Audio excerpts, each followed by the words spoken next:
and Swadika. Welcome to our session of Global Risk Management Expert Insights on Southeast Asia as a region. Now, we have probably seen all the challenges that we've in our lifetime have seen in the past few years. We are in a world of ever-changing uncertainties. The insurance industry faces various challenges indeed. The COVID-19 pandemic has affected asset risks, have increased volatility in the capital markets and growth prospects of the global insurance industries.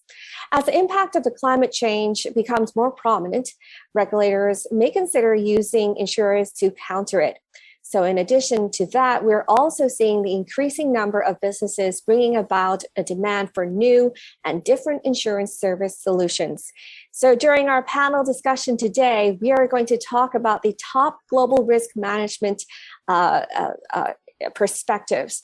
And we have with us experts who are going to give us their insights and share their experiences on the future direction of risk management within the insurance sector in Thailand and also Southeast Asia. Joining me all the way from Munich is Mr. Martin Thormaehlen, the lead architect of digital business models of Munich Re, and from Zurich, Ms. Irina Fan, head of insurance market analysis.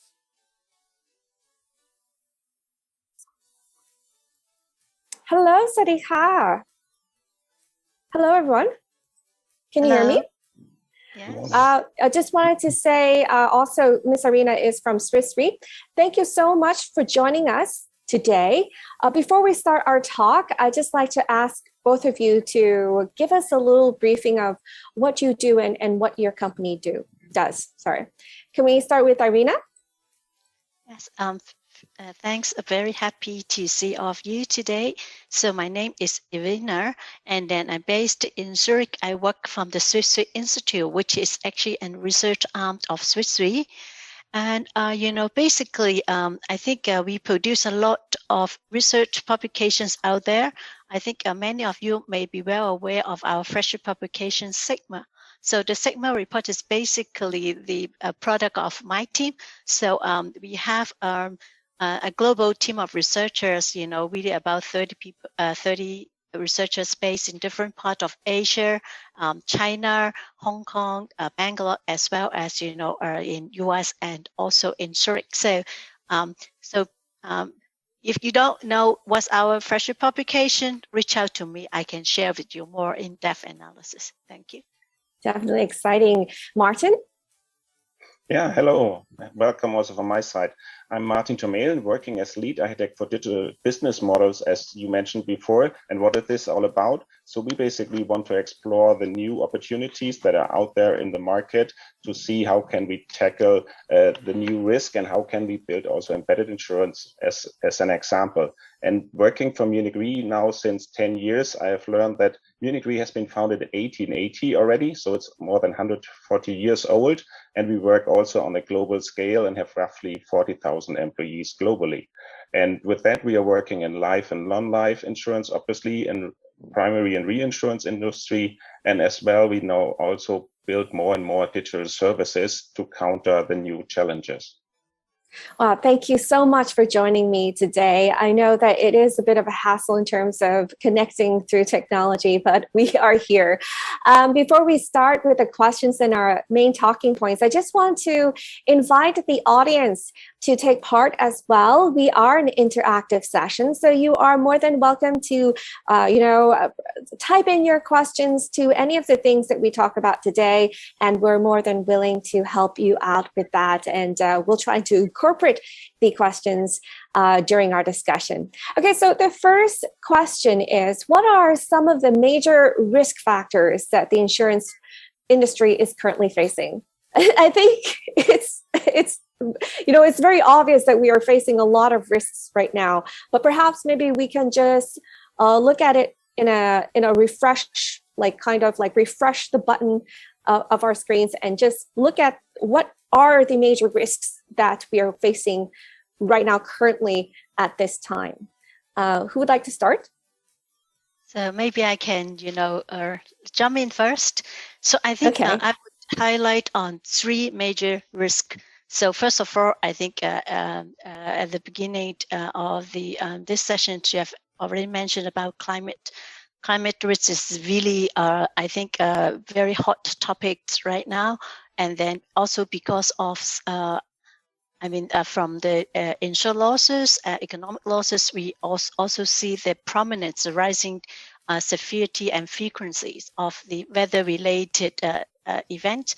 The other thing is really during this COVID time, I think some of the mega trends already happening in the market, but it also accelerate. For instance, COVID made the supply chain disruption really under the spotlight these days. Then companies really have to think about, what's the best way forward. And in our latest research, we also show that instead of a global supply chain, the latest development will likely be a parallel supply chains that going into different parts of the world.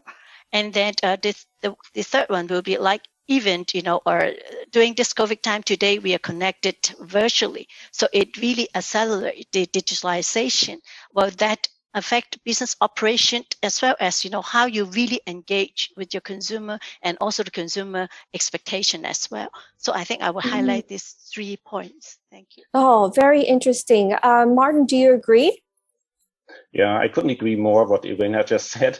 And I think we have two perspectives, right? One is outside the company, the external influences like the pandemic, climate change, and on the force. And thirdly, I think also what Mark Andreessen said from Andreessen Horowitz, software is eating the world. This is still true. So digitalization is still ongoing, and it's growing significantly and improving significantly.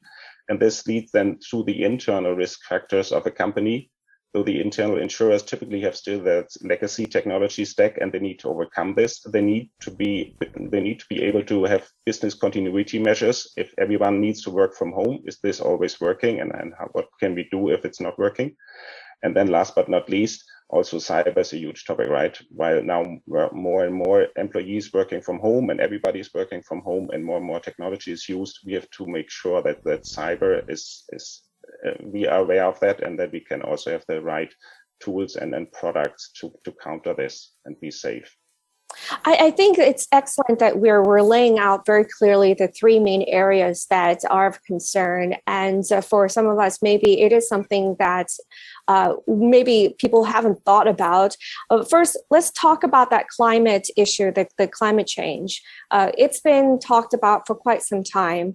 How is the present situation different for, when you compare it to the decades or years that we've, seen in the past?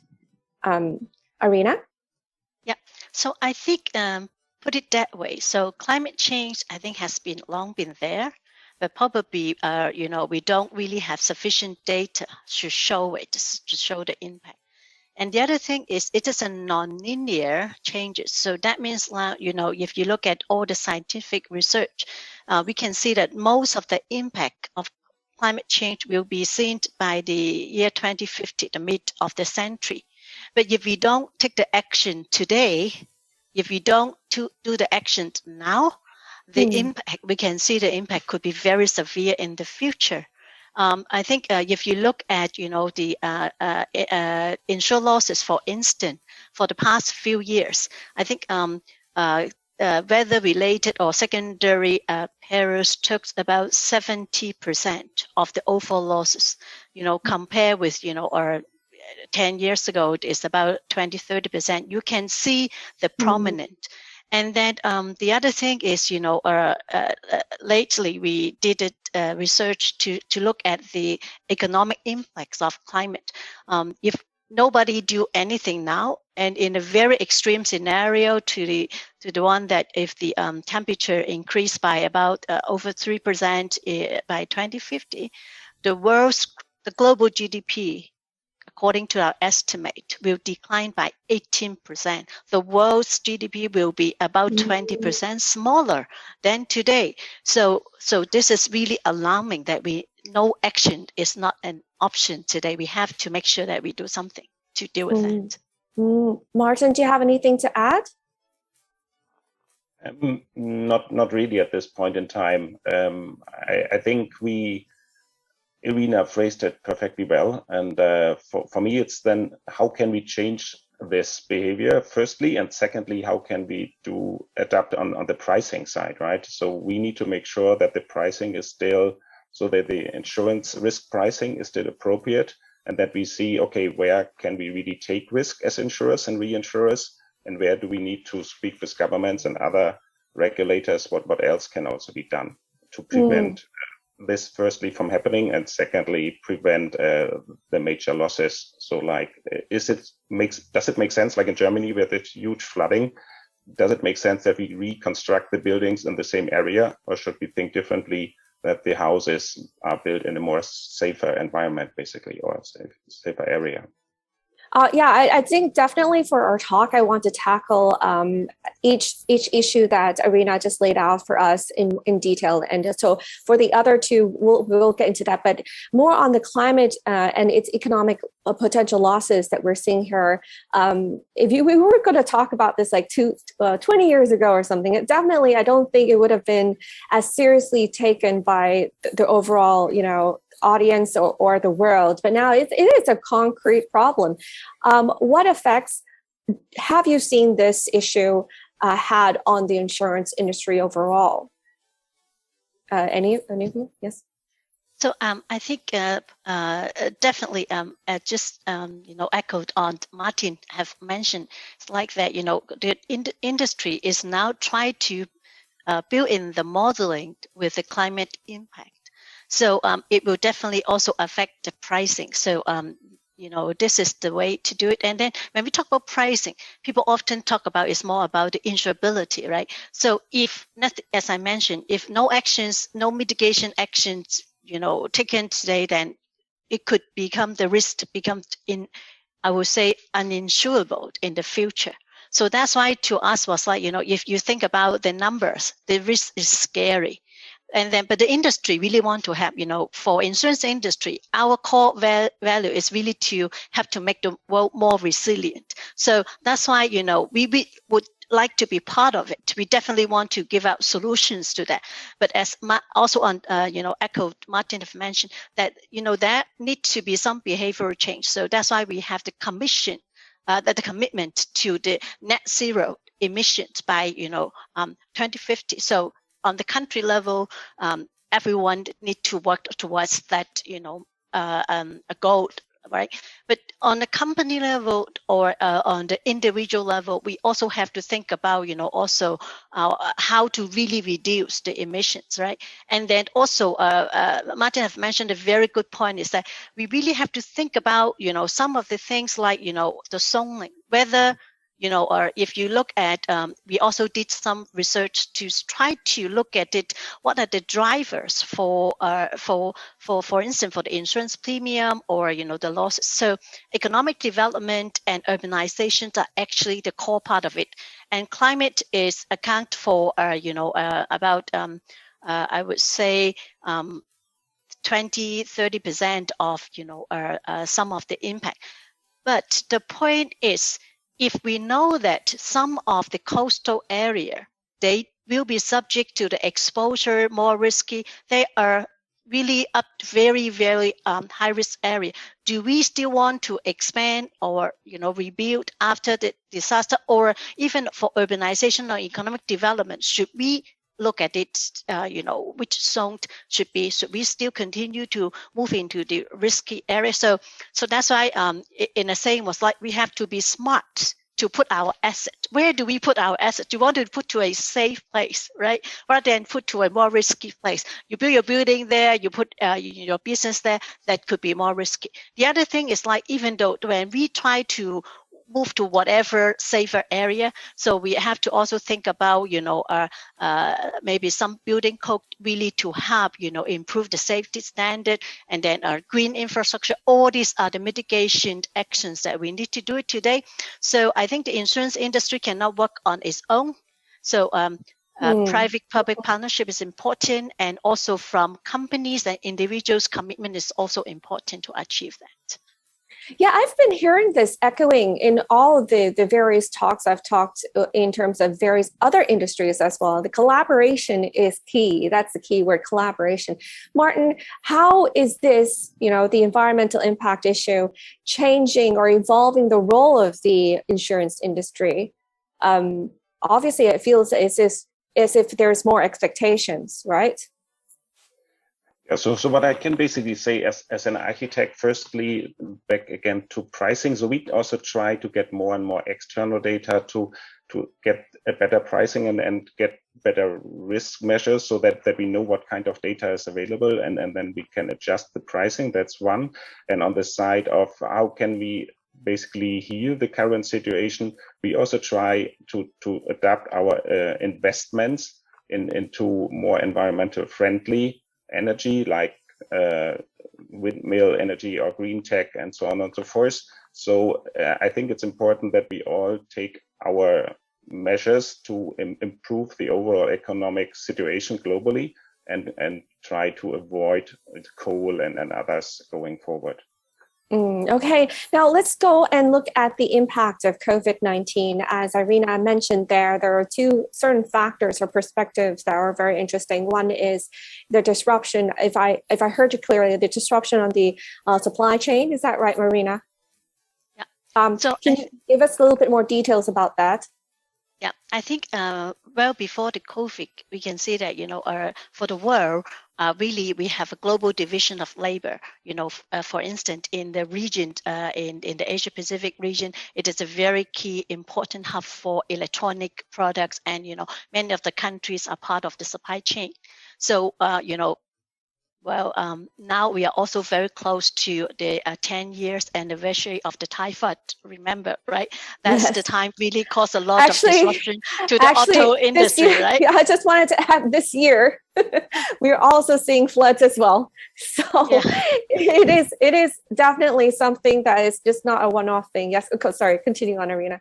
Yeah, so that's why actually we can see that this is how it works in the past. It's more look at these things from I would say cost efficient manner. So that's why we have to build up of the global supply chain, and then also in the last 2-3 years we see the tension between the U.S. and China on the trade front that already let people have to think about where the production should be, and then it comes COVID, and then it really accelerate the whole things, and then people had to initially think about trade war could be something of tariffs, so that you still think about from a cost perspective, but now people really have to think about at the time of crisis, some of the industry, if you are producing aborts, then maybe you couldn't get a mask, even under emergency situation. So now we can see that more and more that people will try to look at it from a more resilient perspective. It's more costly, but we do it for other reasons, not just for cost. So we can see that there will be parallel supply chain. Some of the production will move home, and some of the production, if I have to put it like, actually China is currently the most important production hub and the largest supplier in many of the intermediate product. So many of the company will also relocate out from China. And where would they move? ASEAN economies, including China, are one of the hottest spots that companies are really thinking about this. So that's why we, in the future, we see that to mitigate the supply chain, as I said, it is the change in the behavior, the operation of the companies, that we can see business will now move into the parallel more than one and duplicate the supply chain. So this is always the analogy we said, people, human beings have two kidneys, right? During a normal time, you don't think the other one is useful. But, during crisis time, you suddenly find that the other part is, really important to be there, to stand by. So I think this is what I meant for the supply chain disruptions. Yes. Martin, how is this impacting the insurance industry and its reaction to this change? what we see basically in the technology sector is that we also use colleagues from all over the world, right? So we not only have our employee in Germany or the US or wherever we have our offices, but we also partner with other companies to augment our workforce. And obviously during the pandemic, that's not supply chain, but during the pandemic, it was also hard sometimes that these partners have their employee in the offices, or that they could even collaborate with us all the time.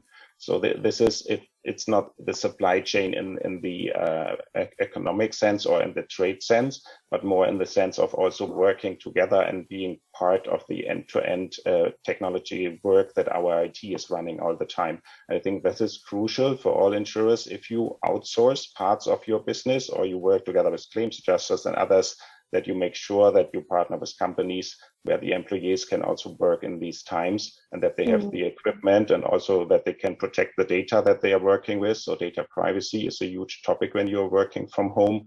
So that's super mandatory. And obviously, last but not least, on the supply chain, when we insure business interruption, there's obviously a huge impact if a harbor in China is not working, and then the car cannot be produced in a different country. That leads to huge losses potentially, and this needs to be taken into account going forward, that this is basically factored into the overall risk pricing. Now, Martin, you mentioned about that. Sorry, Irina, do you want to add something? Yes. I would just like to echo on the Martin saying, it was like, today also with the technology that, when we talk about the how to manage the supply chain risk, in the past, you really have to rely on how your suppliers, or give you the information, right? But now with the technology, with the data, we can now actually use external data from whatever the tech giants, they have a lot of data. We can actually, look at, where are the bottlenecks, what really happened, to analyze, where your vendors, are located, to already give you the risk assessment, rather than you have to rely on the data submitted by your vendor, which could be, or supplier, which could be non-standardized, and it is very difficult for the company to do the analysis. So we already developed this sort of P&C analytics, tools to help our clients to really to look at it on top of the business disruption solution, that of more traditional way of insuring. Yeah. It's interesting because what we're talking about is leading to our next issue that you mentioned. That was the third factor, Irina, that is a major risk factor that I didn't actually think it was particularly a risk factor. That is the acceleration of digitalization. Everyone has been so positive about, the age of digitalization, digital transformation. But the way that you've said it is that definitely it's going to change the way that we engage with consumers, particularly the insurance industry. How different is it going to be? How can you give us more details, Irina? Yeah, I think in a way that, of course, we understood that, everyone's going for the digitalization, right? But here, when we move into a virtual world, then we have to think about, for the insurance industry, it's an opportunity that, you can use the online platform. The other thing is insurance product, especially some of the life insurance product, they are quite complex. So when we also did a consumer survey study earlier this year, and also actually last year at the beginning of the COVID, we find that if you want to reach out to consumers through the online platform, you cannot just simply put your existing product and then put it online. That won't work. So really that, the insurance industry really have to think about what the consumer really wants through the interaction, the experience, not just like you put in something that it's like, where would they start the journey of online? Not necessarily to go with, the insurance website platform. And then maybe they, even in the Asian economy, they go with some digital platform, the alternative one. They start with calling a cab, right? And then, where, the consumer to go on to the digital journey. So we did also a consumer survey. We do some product testing concept, like, what really consumer look for. They really look for something smaller ticket, no big ticket item, simple products, easy to understand. So I mean, this is always some people have mentioned, like, look at the term life insurance product, right? At the end of the day, this is something very simple. But now, you look at all the insurance wording and add on all these things, they make the whole thing is much harder in terms of the jargons for ordinary people to understand. So that's why I think, to me, this is the risk and also the opportunity for us to really to make improvement and change. Martin, do you have anything to add to that? Yeah, I basically like what Irina said, that this is really about simple products versus complex products, right? And at the end, we can change so many things, and we can add so much artificial intelligence and machine learning. At the end, the customer first needs to want it, he needs to need it, and then he needs to buy it. And for that, distribution will stay key.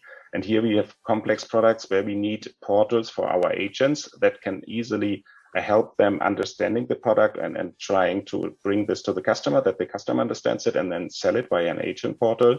We will see, and we are working heavily on this and see this, that embedded insurance is a huge topic. So simple products that can come with or can be sold directly with the product, like a mobile phone, a car, other products, they will be sold directly with these digital or more and more digital enabled e-commerce shops or car manufacturers and so on and so forth. And lastly, obviously, we have also some products that will be sold directly online, and the insurers need to be able to play or to partner with all these companies. You need a good user interface for your agent. You need to be able via APIs to partner with digital players like car manufacturers, as I mentioned before, or e-commerce shops. And lastly, it needs to be attractive also for the consumers, and they need to be able to do everything by themselves. If they change an address, if they change an email or their banking details, this needs to be online directly so that you can take it out from your back office workers. You need to be, or we as insurers need to be able to reduce the amount of work that's done in the back office, because all the competitors do the same. And if they do the same, they are then just cheaper, and the overall combined ratio is better of the competitors. So that's key, that we automate as much as possible, also in our own environment, in our own home base, basically. I mean, it's really exciting and yet scary at the same time, isn't it? We're like in a new frontier. I mean, over the past year, we've already seen it happening in Thailand alone, in Southeast Asia. Because technology, when you look at it or apply it, it really is different in how people adopt it from region to region. In Southeast Asia, there's a big jump towards mobile applications. People are very comfortable in using applications and technology, but we did run into some problems. Like, for example, at the beginning of the latest wave of COVID-19, the Delta wave, just rewind back to the first wave. The first wave brought about insurance packages that were very attractive. Like, you just pay a certain sum and then, no need to check your health or whatever, and you'll get a certain big sum of money should you, contract COVID-19. Things are totally different the fourth time around with the Delta variant. Everyone had the same thing, but then it came into a sort of a territory where people were just buying up all these packages online without thinking about what happens towards the end when we had a huge surge in infections. And then now we are seeing the result of insurance companies dealing with financial problems. How do you see this, the use of technology playing out in Southeast Asia? How can we strike a balance between the risk and the benefits? Maybe I also jump in a bit first. I Yes. think this is really a new normal phenomenon, we will have to say. So I think for insurers, for them to work out solution, we also mentioned at the beginning of this is all about collaborations, right? And then in a time of crisis, a public health issue, I feel like this time most of the I would say support is really coming from the government to support a lot in terms of the current health spending and take care of the population, and then the insurance industry try to help a bit. So I think at the end of the day, it's about government have to stand up, as really be the last resort if anything happened. Otherwise, because we will work towards the aim that really to try to make it insurable, right? Because for pandemic by nature is not diversifiable, and this is not something the insurance industry can do it on its own. So that's why we make it like for collaboration for risk which is systemic, then government support is really important. And the other thing is also I would like to also share with you some findings that whether we can strike a balance, because when the trends goes that way, when that's the consumer expectation, if the insurance industry cannot meet the expectation, alternatives will come up, as I mentioned. So according to our latest survey, actually, for instance, that I think if traditionally, I think the online distribution in most of the Asian or ASEAN economy, it would be about less than 10%. But in our survey, during the crisis, actually 36% of the Thailand respondent, they actually bought the insurance through the insurers online site, so via the online channel. And then also 63% of the people, they said that they will, going forward, be interested to go through the digital channel. I mean, of course, I have to make the disclaimer. We do this survey online, there could be some sort of bias, but it still tells you that, where the direction to go. So this is the way forward. We have to do it, but we have to do it with, more experience and more support, more collaboration with the public sector as well. Martin? Yeah, I basically couldn't agree more. Obviously, it's always great if we as insurer want to help the population and we want to insure them. But on the other side, we can't just build a parametric insurance product, but without knowing the total maximum loss, basically, right? So if everybody just picks it up and we have too many losses, then we endanger our whole company as a primary insurer, and this would also not help the other insured people that have basically motor insurance or life insurance or other insurance coverages already with us. So whenever we see a huge immediate need for something, it is still important that the central underwriting team guides the organization and says, okay, what is possible, what can we do, and what would be the maximum negative impact, and can we take the risk on this, or should we basically, I don't know, have an upper limit what we pay out and so on and so forth. Technically, this is easy nowadays to build it. Parametric insurance is possible for a number of different cases, but the underwriting, the pricing, and the claims management needs to be involved in the first place. Okay, we have a question from the audience, and I think it kind of ties in with what we've talked about. We've talked about three main challenges. The question is, what are the obstacles that insurance businesses face then in tackling these three issues of climate change, the acceleration of digitalization, and also the change in how the economy will run after COVID-19? What are the main challenges or obstacles in practicality in addressing these issues? So as I mentioned before, for climate, we really need collaborative actions, right? So the challenge is like the insurance industry cannot take it on its own. We really need actions together. So from the state level, from business level, and also from the individuals level. And for the insurance industry, we also need to enhance our modeling to on the impact of climate. Currently, I think for many of the major cat perils, like earthquake or tropical cyclones, they are quite advanced or good modeling. But for other unmodeled perils, like even flooding, right? Some of it is really we need to enhance our modeling to really be able to capture that, and then also this is, we work together to really make it insurable and, really have to make the society more resilient. Martin, do you have anything to add? Yeah, and add to a little bit on the technical side to this. As we mentioned before, we need more data, and it's not only about the data itself. Sometimes we have historic data, sometimes we don't. But additionally, we need to also have clean data, right? It's not good enough just to have a lot of data. So data is gold, as is always told, but it's not the data itself. It's also the quality of the data and how we label it, so that we can then later apply machine learning on top of this. And previously, it was more about finding the right machine learning model to help in the analysis and in the pricing going forwards.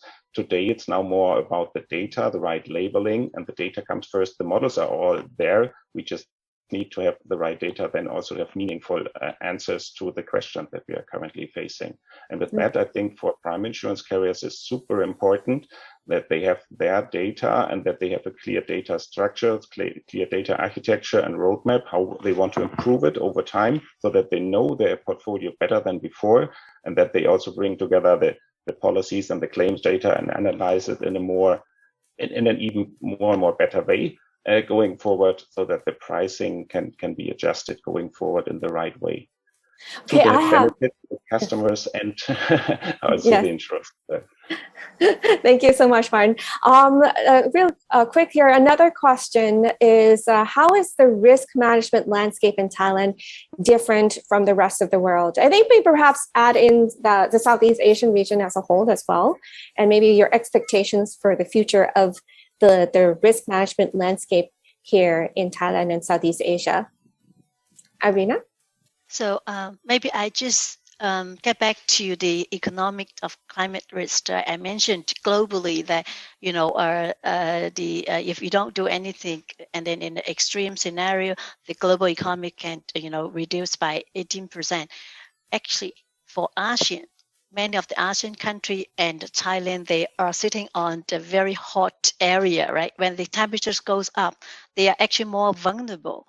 And then actually, if the same things happened, the world GDP will decline by 18%. For the ASEAN economy, our projection is they will decline by over 37%, and Thailand will be over 40%. So you can see that, the risk landscape is even more acute, even more important really for our ASEAN economy to think about that.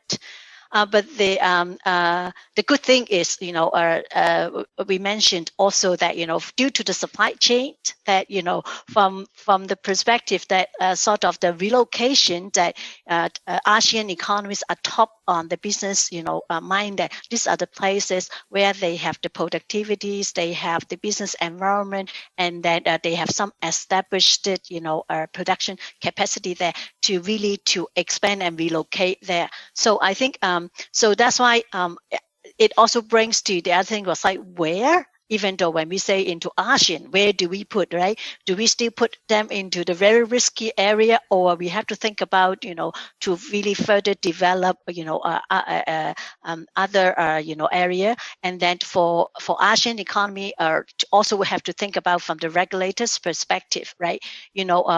Really some of the regulatory environment is important really to support this future development of the economy.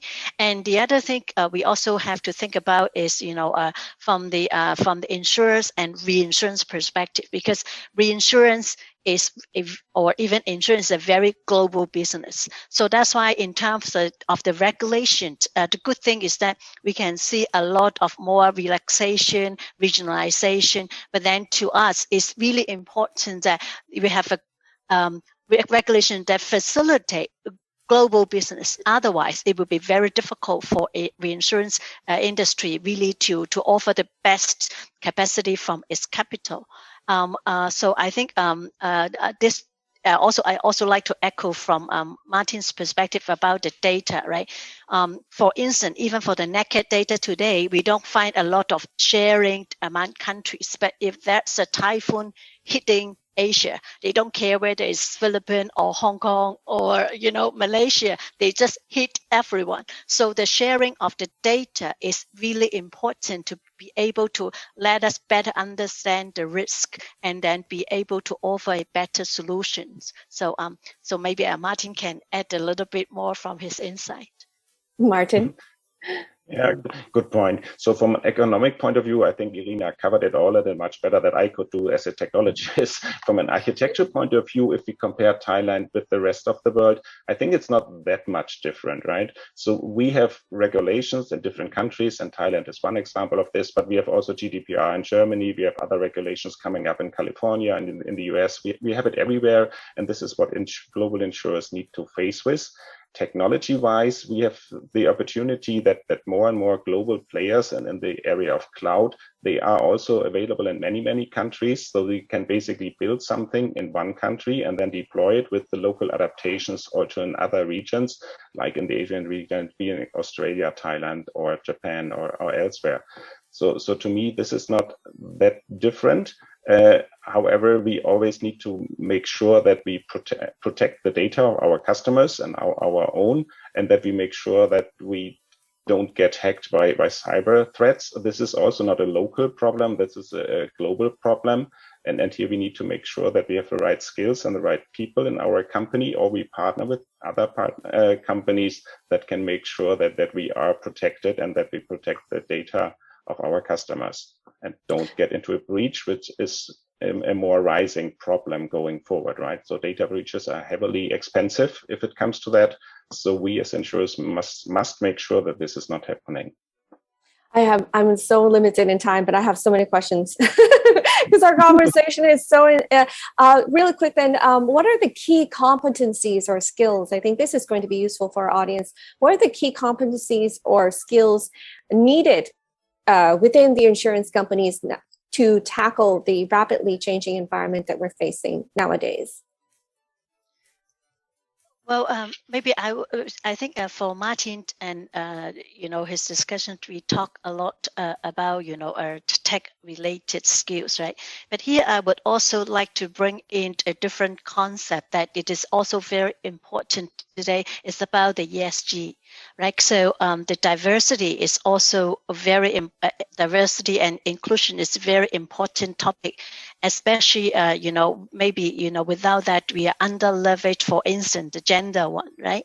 So we can see that also the investing community is also very serious about the ESG perspective, and then including diversity perspective. So company also insurance company or all company also really need to put into consideration how would they going forward that really have the structure in place. It's not just an extra issue, but I also did research earlier this year, published it about how gender diversity correlated really with the reinsurers and insurers' financial performance. We find that the more diverse, reinsurers or insurance company, their ROE are, 3 to 5 percentage point higher than the industry average. So this is really important. It's not just HR, but it's really a business initiative. So that's why in Swiss Re, we also launch a lot of D&I initiative. Really, we have our senior leaders make commitments and really to push the initiative. They put it, really measurable, actionable, and then take it real into our business as well. Mm-hmm. Yeah, and I think what we mentioned also before is that, and by the way, I fully agree with what Irina just said. So I think as insurers, we need to understand the real need of our customers. And it's firstly all about distribution end to end. And as mentioned before, it's agent, it's embedded, it's direct, and we need to be able to work with all of that. And with that, we need to have the capabilities, and this is part of the key competencies in IT, speaking just now about IT, to overcome our legacy IT and to build it in a more modular way, and that we then can rip out some parts and then basically build new capabilities that are more modern and enable us to partner with the digital players and so on and so forth. So in essence, we need to become an IT company at the heart, and not just insurance, but also IT.